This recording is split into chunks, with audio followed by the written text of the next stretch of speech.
Εντάξει. Νομίζω εντάξει. Καλησπέρα για άλλη μια φορά. Θα προσπαθήσω να είμαι πάλι πολύ σύντομος, όπως έκανα και το πρωί. Ένα βασικό στοιχείο της συγκεκριμένης παρουσίας είναι να εξηγήσω πώς οι δράσεις ενημέρωσης και ευαισθητοποίησης για τις περιοχές Natura στα πλαίσια του Γεωπάρκου Λέσβου γίνεται από το προσωπικό του Μουσείου Φυσικής Ιστορίας Απολιθωμένου Δάσου Λέσβου, που είναι ο φορέας διαχείρισης του Γεωπάρκου Λέσβου. Από τη στιγμή που ανέλαβε και τη λειτουργία του Κέντρου Περιβαλλοντικής Ενημέρωσης των Υγροτόπων στην περιοχή της Καλονής. Πρέπει να πω ότι η Λέσβος είναι ένα νησί το οποίο έχει διαφορετικές περιοχές ενταγμένες στο δίκτυο Φύση 2000. Είναι οι τρεις μεγάλες περιοχές, η μία στην Ανατολική Λέσβο που περιλαμβάνει τον κόλπο της Γέρας, είναι η περιοχή αυτή, είναι η περιοχή των υγροτόπων του κόλπου της Καλονής, και η τρίτη περιοχή είναι η περιοχή του Απολιθωμένου Δάσου και της Δυτικής Χερσονήσου.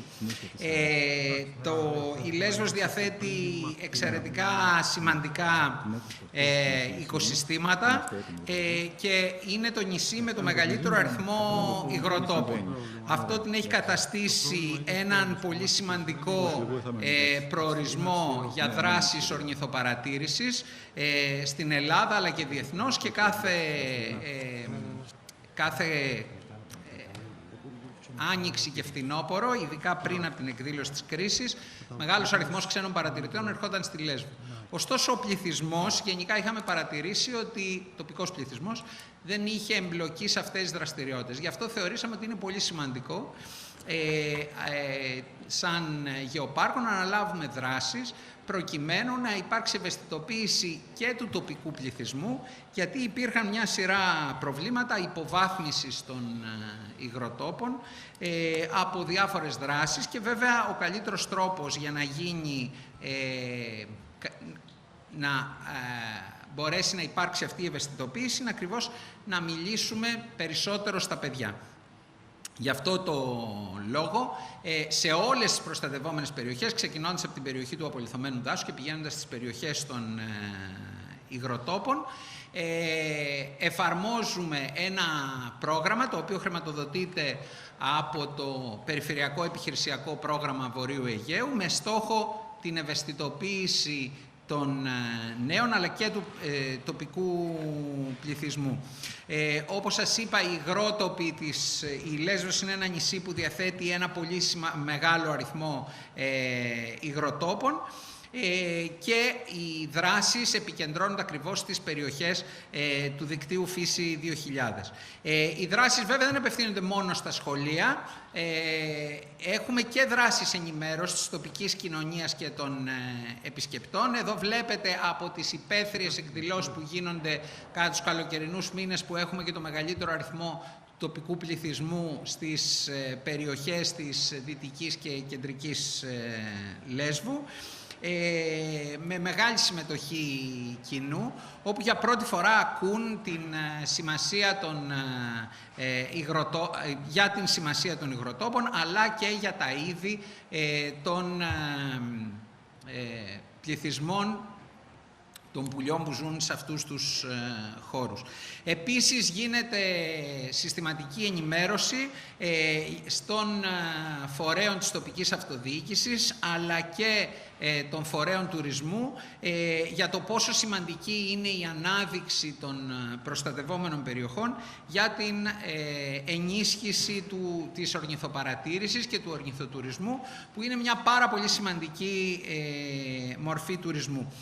Στα πλαίσια του συγκεκριμένου προγράμματος γίνεται ο εορτασμός των διεθνών ημερών. Υπάρχουν αρκετές διεθνείς ημέρες που συνδέονται με τους υγροτόπους ή με την προστασία της βιοποικιλότητας, και δημιουργούμε πολλές δράσεις. Βλέπετε κάποιες από τις αφίσες οι οποίες έχουν γίνει είτε για την ημέρα των αποδημητικών πουλιών, είτε για την Παγκόσμια Μέρα των υγροτόπων, οι οποίες οργανώνονται από το Μουσείο Φυσικής Ιστορίας, πάντα στα πλαίσια της ενημέρωσης και της ευαισθητοποίησης του κοινού. Πρέπει να πω ότι για πρώτη φορά συμμετέχουν τόσοι πολλοί ντόπιοι κάτοικοι στις εκδηλώσεις αυτές, οι οποίες διοργανώνουν τα Σαββατοκύριακα για οικογένειες με παιδιά και τις καθημερινές για τα σχολεία της Λέσβου. Υπάρχουν συγκεκριμένες δράσεις όπου εμείς παρέχουμε τον εξοπλισμό που απαιτείται, γιατί όπως καταλαβαίνετε οι περισσότεροι ντόπιοι αλλά και τα σχολεία δεν διαθέτουν τον κατάλληλο εξοπλισμό, και προφανώς με τα στελέχη, τους ειδικούς περιβαλλοντολόγους και βιολόγους που υπηρετούν στο Μουσείο Φυσικής Ιστορίας, μπορούμε να πραγματοποιούμε αυτές τις δράσεις. Ταυτόχρονα τα στελέχη του Κέντρου Περιβαλλοντικής Ενημέρωσης πραγματοποιούν σε συνεργασία με το Τμήμα Περιβάλλοντος του Πανεπιστημίου Αιγαίου και το Κέντρο Δακτυλίωσης Πουλιών. Πραγματοποιούμε δράσεις δακτυλίωσης πουλιών γύρω από τους υγροτόπους. Δράσεις οι οποίες είναι πάρα πολύ σημαντικές για την παρακολούθηση των πληθυσμών. Οι εκπαιδευτικές δράσεις επίσης συνεχίζονται με πολλά εκπαιδευτικά προγράμματα στο ίδιο το Κέντρο Περιβαλλοντικής Ενημέρωσης Καλονής, ένα κέντρο το οποίο πρέπει να πω ότι είχε κατασκευαστεί τη δεκαετία του 2000, γύρω στο 2007, αλλά δεν είχε χρησιμοποιηθεί μέχρι την έναρξη της προγραμματικής σύμβασης ανάμεσα στο Μουσείο και το Γεωπάρκο και την Περιφέρεια Βορείου Αιγαίου, που παραχώρησε τη λειτουργία του κέντρου στο Μουσείο. Και ξεκινήσαμε αυτές τις δράσεις κυρίως εντοπίζοντας τη σχέση γεωποικιλότητας και βιοποικιλότητας. Μιλάμε για τα πετρώματα, μιλάμε για τα εδάφη, μιλάμε για τα φυτά, αλλά και τα είδη των πουλιών, αλλά και γενικότερα της πανίδας, τα οποία ζουν στις προστατευόμενες περιοχές της Λέσβου. Είναι ιδιαίτερα σημαντική το ενδιαφέρον που εκδηλώνεται ιδιαίτερα από τα παιδιά στα πλαίσια της δράσης «Ας γίνουμε παρατηρητές πουλιών». Πρέπει να πω ότι περισσότερα από 100 διαφορετικά σχολεία τη φετινή χρονιά έχουν συμμετάσχει στις συγκεκριμένες δράσεις με πολύ μεγάλο αριθμό παιδιών και όπως αναφέρθηκε ήδη στην χθεσινή ημέρα, οι δράσεις αυτές, οι οποίες ήταν πάρα πολλές όλο το προηγούμενο διάστημα, στα πλαίσια του εορτασμού της Παγκόσμιας ημέρας περιβάλλοντος, διοργανώνεται σε συνεργασία με τον Οργανισμό Φυσικού Περιβάλλοντος και Κλιματικής Αλλαγής, τον ΟΦΙΠΕΚΑ. Εδώ βλέπετε τον εξοπλισμό στα παρατηρητήρια τα οποία υπάρχουν γύρω από τους υγροτόπους και βλέπετε τον εξοπλισμό ο οποίος χρησιμοποιείται για τις δράσεις αυτές, τις καρτέλες οι οποίες χρησιμοποιούνται και έχουν ειδικά γίνει για τα παιδιά. Εκτός από τα σχολεία έχουμε και τα συστήματα προσκόπων και οδηγών τα οποία έρχονται και συμμετέχουν στις δράσεις αυτές και πραγματικά έχουμε δει ένα πάρα πολύ μεγάλο και αυξανόμενο ενδιαφέρον τα 3 χρόνια στα οποία το Γεωπάρκο έχει την ευθύνη λειτουργίας του Κέντρου Περιβαλλοντικής Ενημέρωσης Καλονής και σε αυτό και άλλες εικόνες από τις δράσεις αυτές και βέβαια όπως σας είπα συμπληρώνονται με πολύ μεγάλη συμμετοχή και κοινού σε όλους τους υγροτόπους και μάλιστα σε όλη τη διάρκεια του χρόνου, όχι μόνο δηλαδή την περίοδο της Άνοιξης και του φθινοπόρου που είναι η μεγάλη περίοδος της μετανάστευσης. Για μένα δεν ήταν τόσο σημαντικό να σας παρουσιάσω. Προφανώς για το πρόγραμμα που έχουμε είναι σημαντικό να υπάρχουν οι δράσεις,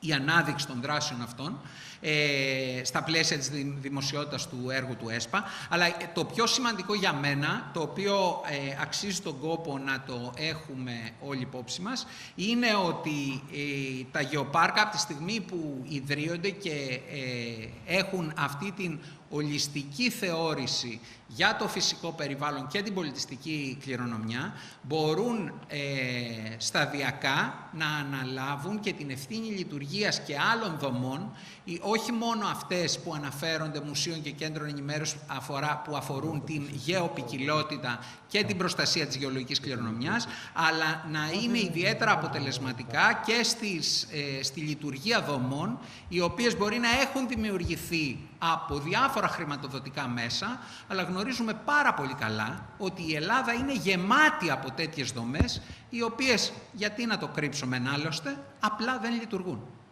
Δόθηκαν εκατομμύρια για τη δημιουργία τέτοιων δομών σε διάφορες περιοχές της χώρας και οι φορείς δεν μπόρεσαν να βρουν την κατάλληλη χρήση, και δεν αναφέρομαι μόνο σε δομές που σχετίζονται με την ενημέρωση και την ευαισθητοποίηση για το φυσικό περιβάλλον. Δυστυχώς υπάρχουν και πολλές άλλες δομές στην ελληνική επαρχία, οι οποίες δεν μπόρεσαν, παρόλο που χρηματοδοτήθηκαν από ευρωπαϊκά προγράμματα, να βρουν το κατάλληλο πλαίσιο λειτουργίας. Τα γεωπάρκα μπορούν να αποτελέσουν τέτοιου είδους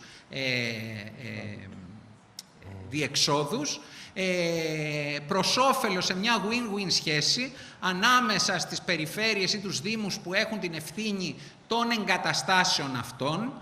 Ξέρουμε πολύ καλά ότι υπάρχουν και άλλες δημόσιες εγκαταστάσεις, οι οποίες υπάρχουν σε όλη την Ελλάδα και σχετίζονται με διάφορους τρόπους με το φυσικό περιβάλλον και θα μπορούσαν να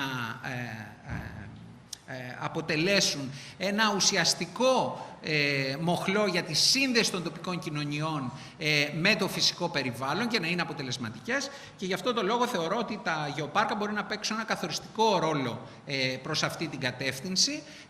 Γνωρίζουμε ότι μετά το τέλος των προγραμμάτων πολλές φορές οι δράσεις σταματάν.